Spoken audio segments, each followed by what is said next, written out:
আজি মিছন বসুন্ধৰাৰ অধীনত কেবিনেটে প্ৰায় 1200 পৰিয়াললৈ ভূমি আবণ্টনৰ সিদ্ধান্ত মঞ্জুৰ কৰে।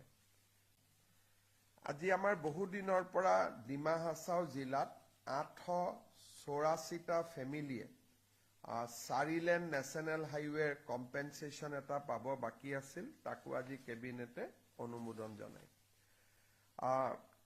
আজিৰ কেবিনেটে কাৰ্বি আলং জিলাৰ লংভাকুক বুলি স্থানত এখন নতুন সৈনিক স্কুল নিৰ্মাণৰ সিদ্ধান্তক অনুমোদন জনায়। এই সৈনিক স্কুলখন নিৰ্মাণ কৰোঁতে প্ৰায় 335 কোটি টকা ব্যয় হ'ব। ৰাজ্য চৰকাৰ আৰু কেন্দ্ৰীয় চৰকাৰে যুটীয়াভাৱে এই ব্যয় বহন কৰিব। আমি এই সৈনিক স্কুলখন নিৰ্মাণৰ বাবে প্ৰয়োজনীয় প্ৰশাসনীয় অনুমোদন আজি কেবিনেটে অনুমোদন দিয়ে। আপোনালোকৰ যদি কিবা সুধিবলগীয়া আছে সুধিব পাৰে। কাৰ্বি আলঙত এখন সৈনিক স্কুল হ'ব ডিফুৰ কাষত লকামাছু বুলি জাগাৰ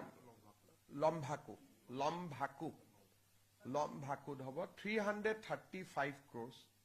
তাত মিনিষ্ট্ৰী অফ ডিফেন্স ভাৰতৰ প্ৰতিৰক্ষা মন্ত্ৰালয়ে ইয়াত 80% টকা খৰচ কৰিব, 20% টকা ৰাজ্য চৰকাৰে খৰচ কৰিব।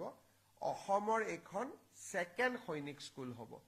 টেণ্ডাৰ আদি হৈ গ'ল, নিৰ্মাণৰ কাম আমি জানুৱাৰীত আৰম্ভ কৰিব পাৰিম। আজি ফাইনেল প্ৰশাসনিক অনুমোদনটো দিয়া হ'ল। ভাৰত চৰকাৰে ইতিমধ্যে 100 কোটি টকা আমাক মুকলি কৰি দিছে। গোৱালপাৰাৰ পিছত কাৰ্বি আলঙত অসমৰ দ্বিতীয়খন সৈনিক স্কুলৰ কাম এতিয়া আৰম্ভ হ'ব।